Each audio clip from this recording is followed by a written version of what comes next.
Hello and welcome into this week's episode of the Recruiting Blitz. I am Greg Smith, Senior Recruiting Analyst here at Inside Nebraska, and I'm joined once again, as always, by digital content extraordinaire Jansen Coburn. Jansen, how are you, man? Doing well, Greg. I hope I'm doing as well as you. I saw the Bears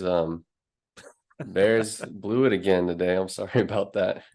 So here's the thing, it's a glass half full kind of a situation. Like, yeah, they're the worst team in the league, the worst franchise in the league as well, all of the above. But as of right now, the Greg's Bears a would have Bears the fan, by the way, for those of you that don't know. the Bears would have the number one and number two pick because they're terrible and don't have a win, and they would have their own pick, which would be the first pick, and they own the Panthers' first round pick, and they're terrible, and so they would have one and two right now if the season ended today. There's a silver lining to everything. Caleb Williams and Marvin Harrison, come on down, baby. What's the silver lining for Nebraska football? Well, we'll get into that. We will get into that. Yeah. I can give you one right off top. They're only like 5 games in, so you got a Yeah. long, you got a long season. The silver lining is you don't have to play Michigan again, which I guess is as good a place as any. Just to kind of kick things off before we get into the topics. Obviously, Nebraska took a bad loss over the weekend to Michigan in a game that. We just kind of all knew from the beginning when you have that get a touchdown, big man interception off of a helmet. Yeah, you just knew then it just wasn't going to be there, David. We are not here to rehash the game. You can check out Rapid Recap also here on Yeah. our YouTube channel if you want me and Zach Carpenter breaking that down. But let's get into some recruiting talk, Jansen. What do you got? Yeah, we knew Michigan had some freaky athletes. And so speaking of freaky athletes, we saw one Friday. We were back out on the road, went out to lovely Elgin, Nebraska. And I don't say that sarcastically. Oh, I it's actually great. did think Elgin was a very It was nice great. small town in Nebraska. Saw some 8-man football. That was really interesting for me because that was my first time seeing 8-man. We saw Carter Nelson. So why don't you go first? What did you think of what you saw? Yeah, I mean, it was really interesting to see. First of all, you get there and it's just so much bigger than everybody, which always stands out first. But I guess that's the other thing is that it was hard for me to judge kind of off film and off of seeing him kind of on the sidelines at games and stuff, like how big he was. He is much bigger in person than I thought he was when you see him like in pads and on the field, which is really good. Like, what his actual size is kind of varies. He's probably about 6'4", 6'5", 215, 220, with more room to grow on that one. And so his size stands out to me first. And then you watch him play, and it's really tough to get a great judge of like because of the competition, but Yeah. then you see him do stuff and you're like, okay, other kids, no matter what level you're seeing them at, just aren't doing things like that. The elite like just burst in separation he can get, the in separation where it comes from really a running route. See, we had a really nice, I think it was an out route that he ran that was just picture perfect and made a catch on the sideline and then got up the field and would not be tackled, but ended up going out of bounds. You saw the kind of the instincts and the ball skills you especially saw that on Yeah. defense on a couple of those plays that he made. The one interception that he had that he just high pointed with the kid and then took it away from him and then coincidentally returned that for a touchdown.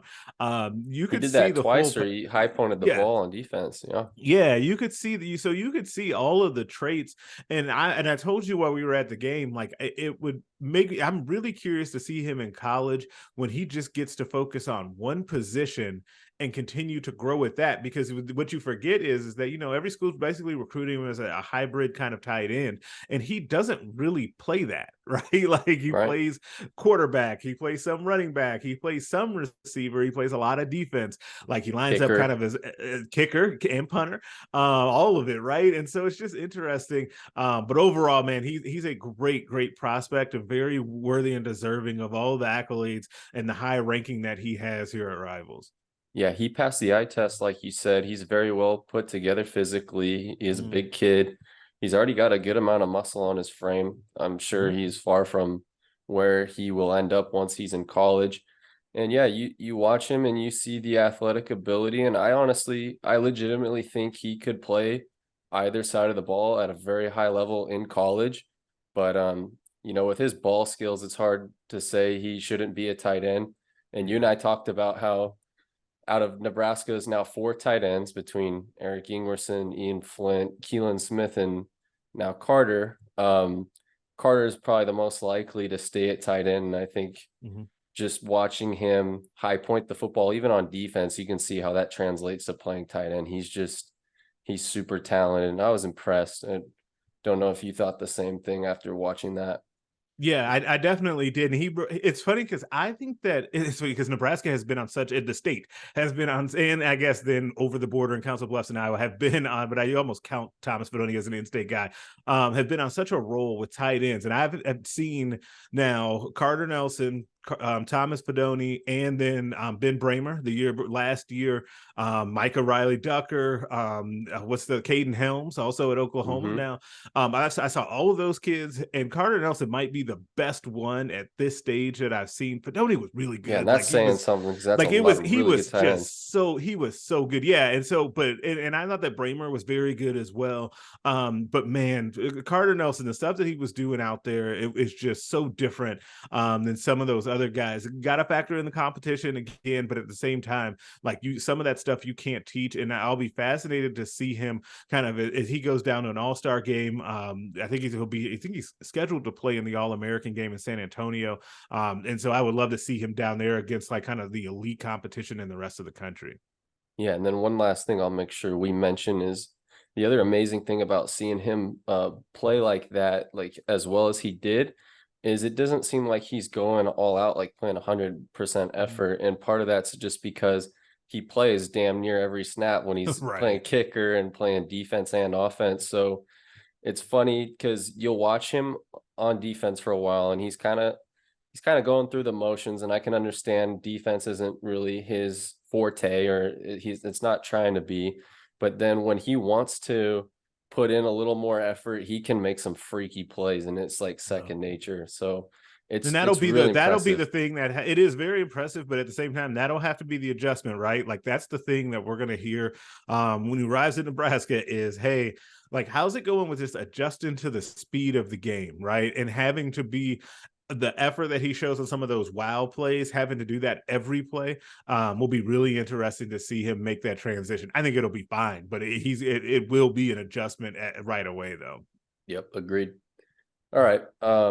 They had another, I don't know, 40, 50 guys, however many it was on campus for the Michigan game. I feel bad that Nebraska had to, bring that many guys. I think a few of those guys were on campus for the first time, and that was their taste of the game, and obviously didn't go so well for Nebraska. But let's talk about them. Who were some names you confirmed once again, and some observations?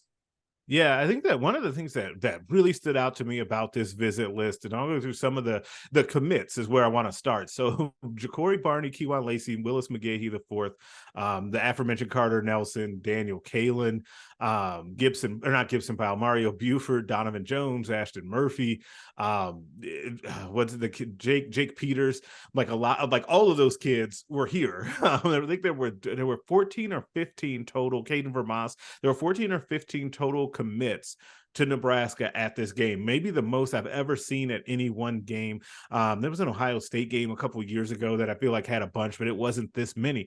That to me was interesting. So one of the things I've kind of talked to kids about, and kind of going into even before they got here, kind of wanted to ask kids about why they wanted to do that. And this class is very close. Like one of the things that I think will be a storyline as we move along through this year, and there's going to be more ups and downs for the team, and they're going to be scratching and clawing to get to a bowl game, and I think that would be tremendous progress for Matt Rhule if they make that bowl game. This class is really hell-bent on staying close-knit and spending a lot of time together, right? It's something that we had I heard think about. Carter mentioned that, didn't he? Yeah, he did. And that's Close. one of the things that he mentioned, like some of the other guys have mentioned it too. And so that's something that I find very interesting is they're trying to build that bond, and they're trying to like envision themselves in this program and how they could then impact it by all just being there together. Then they enjoy spending time together. I think that's a big deal, especially when you have a really rocky game that they were all at. And then kind of the second layer to that, those guys that are committed coming in, there's those first three guys that I mentioned. mentioned, Kewan Lacey, Ja'Cory Barney, and Willis McGahee. I believe it was all of their first game days in Yeah. Nebraska. Like they committed before getting to see what a game day was like here. And I spoke with Kewan Lacey today, and he said that, it was a great game day visit. He loved the experience. He's got a great relationships with running back coach EJ Barthel, and he's got a high level of trust in him and Coach G, as he calls him, Coach Garrett McGuire. And he said he's excited to help build this thing up and to get Nebraska back on the map. So that's great. You want to hear that from your star running back commit, because boy, I get questions about him what feels like every day now, and about his status in the class. And so that's good to hear that. But then as far as uncommitted guys, Caleb Benning, the 2024 recruit, he was there, still kind of waiting on that decision, which is what's supposed to be pending. Eric Ingerson, the latest commit, I should have mentioned him. He was also in town as well. But one of the big names, and I'm still kind of reaching out as of right now as we're recording this with him, Jackson Cantwell, the 2026 5-star offensive lineman from Missouri, who his mom is actually from Nebraska. And he's got other family that still lives here and big Husker fans. So that'll be one to follow. And I think his parents maybe went to Missouri, or he's got Missouri ties too. So that'll be fascinating to see. But I spotted him down on the sidelines watching the offensive line really closely. He was down there with a guy that we've mentioned a lot, Kevin Williams, in the recruiting department, who's a former Husker himself. He kind of was showing him and some of the other offensive linemen around down there. Andrew Babaloa, the nice 2025 prospect out of Kansas, that was also there. They were kind of all hanging out watching kind of Donovan Raiola and watching his group during pregame. So yeah, it was a rough day on the field, but it is still always, I think that we can sometimes take for granted what it's like though for those kids just to see that atmosphere, right? And to continue building the relationship with the coaching staff that they have good relationships with, and those guys are good recruiters. And so maybe you get them back for a different game, hopefully with a win. And Kewan Lacey, last point on this, Kewan Lacey actually mentioned to me that he's hoping to get back though this season. Hopefully, if they get another night game, he said he'd like to see a night game in Memorial Stadium. Yeah, maybe for his sake, a cold weather game where they're running the football a lot and playing his style of ball. Yeah. Well, it was a tough game for them to showcase their vision in the future for those recruits, seeing Lincoln for the first time. And like you mentioned, it was just it was a hot day. It was like 95 degrees. I was boiling down on the field. It was obviously hotter because of the turf. Oh, yeah. But we mentioned there'd be a silver lining here talking about all this. And Rhule kind of mentioned it himself. He said that recruits see the opportunity in front of them. So is that legitimate? And what opportunity do you think they're seeing? Yeah, it's actually, as you think about that, I think that opportunity is twofold. Okay, so one thing that I know people will immediately think about in this discussion is playing time, right? Like, oh yeah, they watched the game and they looked at those guys and they said, man, I could go in there and play. That is true. I do think that happens, though I don't think that should long-term be the goal, right? You don't want that. You want whoever the next Kewan Lacey is, whoever the next Ja'Cory Barney is, to say, oh, I see Kewan Lacey out there and I can be a part of that and I can be with that guy, learn from that guy, and then be just like him and star for the Huskers. That's what you eventually want. But right now, where they are, yeah, the playing time thing is going to be a good selling point, especially because Nebraska has shown in a lot of different spots, just not receiver yet, even though you saw Jalen Lloyd out there and he made a catch at the end of the game. They're trying to get him out there. You're seeing Nebraska play young guys at different spots, right? So they're not totally against doing it. So they can say, yeah, you've got a path to playing time, especially if you early enroll. And I want to note that Ja'Cory Barney, the talented wide receiver out of Florida, who is also one of those recruits you get asked about a lot, he is playing an early enroll. So he would be a guy that could come in and learn the offense early, and he's got a totally different skill set than some of the guys they have on their roster. So you want to keep an eye out on that for him to early enroll. The other portion of this, though, outside of just the opportunity, when Matt Rhule says the guys see what's in front of them, is that even though the team didn't have a great chance in that game and fans did leave in the second half, it was a good atmosphere before that, right? Like there were a lot of fans there. People were cheering. They were ready to go. They were hoping for something to cheer for. If you've come to any other game, if any of those kids have come to any other game, you see how full it gets during the pregame. You see fans stay and cheer the whole time. It's something that is actually mentioned to me on a consistent basis. And I always make this note about us taking that for granted because we see it all the time. You don't see that everywhere, right? If you go down to, I don't know, pick a school, Wisconsin even, or like a Purdue especially, or something like that, you're not seeing, a packed house for every game, like especially a non-conference game, and you're not seeing people And staying that to even the takes end. their own coaches by surprise, like Rhule and all those guys Mm-hmm. will mention it in press conferences how amazed they are that there's that many people there before they're warming up. Right, right. And so those things here, and I think that those things are things that, as us that see it as media and fans too, they have been there for, 20 years going to these games or more, that stuff can get taken for granted. But to these kids, that stuff is new and it's awesome, right? And so that's part of the opportunity is that you're going to come play in front of a packed house. And then now you can also say, man, just wait till we actually get this thing rolling and think about what the atmosphere would be like, which is something that I think we all think about because it would be really fun. And so, yeah, so there's plenty of different ways to kind of attack that. But again, it's multi-pronged as far as what you can then sell to those recruits. And I think that, you also can say, hey, listen, it was bumpy for this game against the number 2 team in the country, who is going to steamroll a lot of people on their way to another probably Big Ten championship. I think we'll see what Ohio State Yeah. has to say about that. But Penn State Matt Rhule, too. but in Penn State, they're really good now, especially if Drew Aller is good, but that's a whole different discussion than they'll actually, because they've got guys on that defense. But Matt Rhule has a history of turning programs around, right? Like even with very bad first seasons, he's had a history of Yeah. turning those programs around. And I don't think Nebraska is going to be as bad this year. I've been saying this as Temple was in their first year, or Baylor. I think it's going to get better. There's not another game on the schedule that Nebraska can't win, but there's not another game on the schedule that Nebraska can't lose. So it's going to Well make for said. some real interesting weeks. The point spread came out for this game against Illinois. I think Illinois is a 4-point favorite at home, which is, basically pick them because that's what you get for home field. I think every spread the rest of the way will be similar to that one way or the other. So again, it can make for a much better feeling once we get to the end of the season and get past this one game against the number 2 team in the country. Yeah, man, I'm with you on what you're saying about them seeing the opportunity as far as just their trajectory and how things usually tend to improve for Matt Rhule. And he even talked about it in his post game right after they lost to Michigan.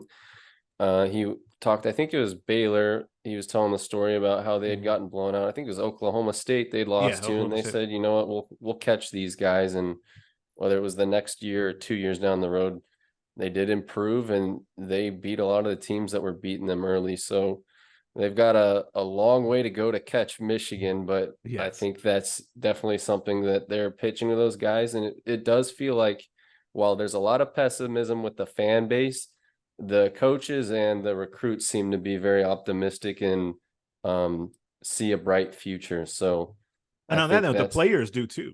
yeah, Honestly, like if you think about, like, the players were upset yesterday in the post-game press conferences, but they were like, no, we just got to go back to work and we have to get back to what we had been doing. This was not, I think Isaac Gifford's line was, that's not the defense that we had been playing before, and we need to get back to doing that. So yeah, so I think that they're optimistic about what's going to happen moving forward too. You had to get through this one. They had to take some lumps. yeah, and as you said, it should get easier from here. Like you said, there's not a game that they're guaranteed to win nor lose. So I think the hardest part of the season is behind them, even though the season tends to get harder the deeper you get into it and the more banged up you get. But yeah, man, that's all I've got for you, Greg. Is there anything that we didn't touch on that you want to add? No, that should be all. We mixed in some team talk. Hopefully we calm the waters a little bit. I know people are upset right now. But right now you're kind of in that messy, it's not even the messy middle, it's the messy beginning of a rebuild. Like They I can know get we're out like, of the Illinois game at 500 and go to that bye and go week. to I the think bye. everyone will be feeling much better. Much better. But that is going to do it for us this week. Make sure you guys like this video, subscribe to the YouTube channel so you can get these videos directly into your feed. We'll be back we should be back next week after a road game. It's gonna be a weird schedule. I forgot about the Friday night game. So Friday it'll be a Night weird Lights, schedule. baby, Yeah, Nebraska. Friday night lights for Nebraska in Champaign on a sleepy Friday night. We'll see how that goes. We will catch you guys later.